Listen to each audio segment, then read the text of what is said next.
사랑하는 새나 친구들 반갑습니다. 목요일 말씀을 함께 나눌 신현민 목사입니다.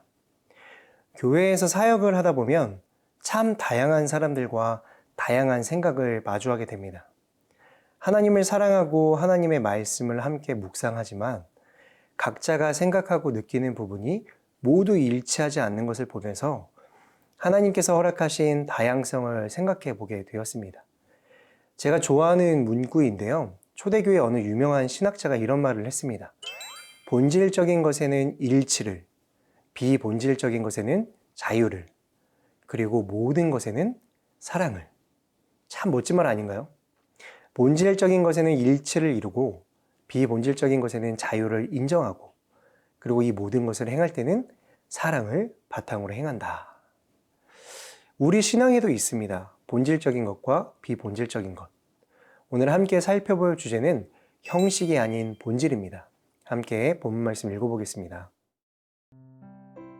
오늘의 말씀은 마가복음 7장 1절에서 13절입니다. 예루살렘에서 온 바리새파 사람들과 몇몇 율법학자들이 예수 곁에 모여 있다가 예수의 제자들 가운데 몇 사람이 손을 씻지 않고 더러운 손으로 음식을 먹는 것을 보았습니다. 바리새파 사람들과 모든 유대 사람들은 장로들의 전통에 따라 손 씻는 정결의식을 치르지 않고는 먹지 않았고 시장에 다녀와서도 손을 씻지 않고는 음식을 먹지 않았습니다. 그들이 지키는 규례는 이것 말고도 잔과 단지와 놋그릇을 씻는 등 여러 가지가 있었습니다. 그래서 바리새파 사람들과 율법학자들이 예수께 물었습니다. 왜 선생님의 제자들은 장로들이 전해준 전통을 따르지 않고 더러운 손으로 음식을 먹습니까? 예수께서 대답하셨습니다. 너희 위선자들에 대해 이사야가 예언한 말이 옳았다. 성경에 이렇게 기록됐다. 이 백성들은 입술로만 나를 공경하고 마음은 내게서 멀리 떠났다. 사람의 훈계를 교리인 양 가르치고 나를 헛되이 예배한다. 너희가 하나님의 계명은 버리고 사람의 전통만 붙들고 있구나. 그리고 예수께서 그들에게 말씀하셨습니다. 너희는 너희만의 전통을 지킨다는 구실로 그럴듯하게 하나님의 계명을 제쳐두고 있다. 모세는 내 부모를 공경하라라고 했고 누구든지 자기 부모를 저주하는 자는 반드시 죽을 것이다 라고 했다. 그러나 너희는 내가 아버지나 어머니에게 드리려던 것이 고르반 곧 하나님께 드리는 예물이 됐다라고 하면 그만이라면서 너희 부모를 더 이상 봉양하지 않으니 너희는 전통을 핑계 삼아 하나님의 말씀을 유명무실하게 만드는 것이 아니냐. 또 너희가 많은 일들을 이런 식으로 행하고 있다. 1절과 2절 말씀을 함께 읽겠습니다. 예루살렘에서 온 바리새파 사람들과 몇몇 율법학자들이 예수 곁에 모여 있다가 예수의 제자들 가운데 몇 사람이 손을 씻지 않고 더러운 손으로 음식을 먹는 것을 보았습니다.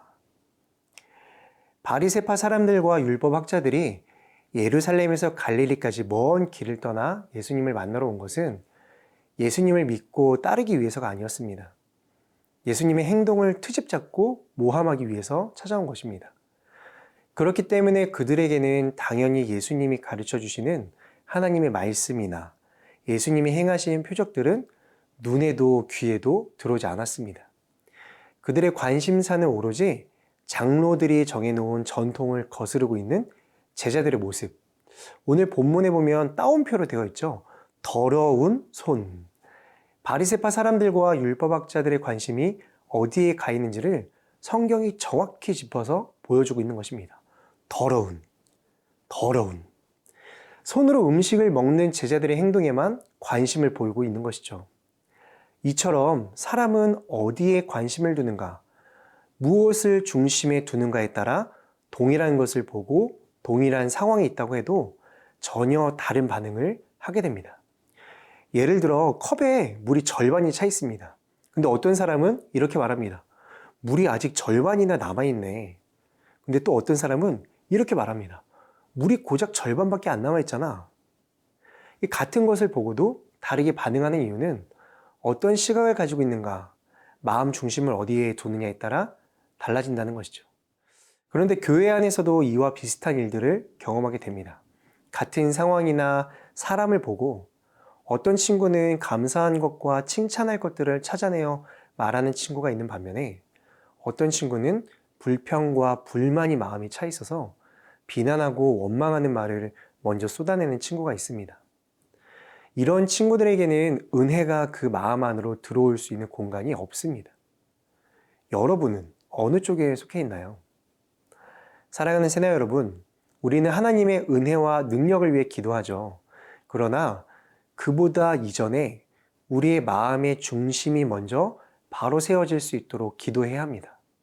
내 생각과 내 경험, 내 판단을 기준 삼지 않고 하나님의 말씀으로 우리의 중심이 바르게 세워질 수 있도록 기도해야 합니다. 하나님의 말씀이 우리의 마음에 심겨질 때 그 씨앗이 무럭무럭 자랄 수 있는 부드러운 마음밭으로 우리의 심령을 갖고 가면 좋겠습니다.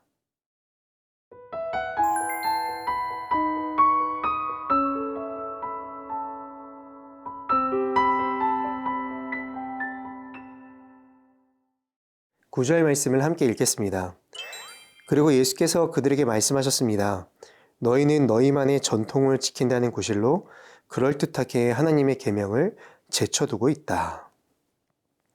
주객이 전도되었다라고 하죠. 하나님의 말씀과 사람의 전통 중에 뭐가 더 중요할까요? 하나님의 말씀이죠. 그런데 그 하나님의 말씀보다 사람이 만든 전통을 말씀 위에 두고 지키고 있는 바리새인들과 율법 학자들의 모습을 보면서 예수님이 안타까워하십니다. 그들은 왜 이렇게 되었을까요? 3절과 4절에서처럼 바리새파 사람들은 전통으로 내려오는 정결법에 충실한 사람들이었습니다. 그들의 이런 예법이 무조건 나쁜 것은 아니에요.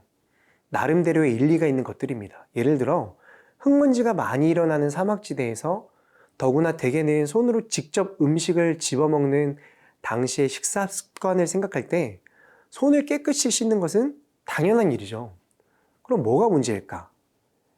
예배와 생활에 있어서 이 권유 정도로 머물러야 할 것들이 신앙생활을 측정하는 절대적 기준이 되었다는 것입니다.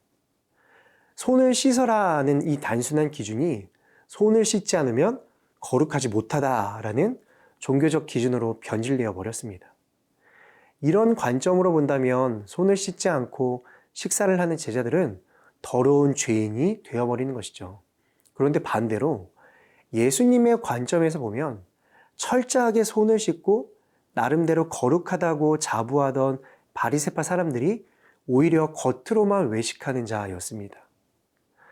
교회 안에서 이러한 단순한 기준들이 절대적인 기준이 될 때가 있는 것 같습니다. 제가 어릴 때는 교회에서 예배를 드릴 때 드럼을 치고 일렉기타를 치는 것은 상상할 수가 없었습니다.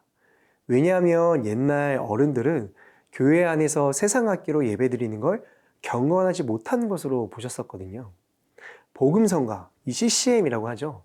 교회 안에서 찬송가 말고 다른 복음성가는 부르지 못하도록 금지했었습니다.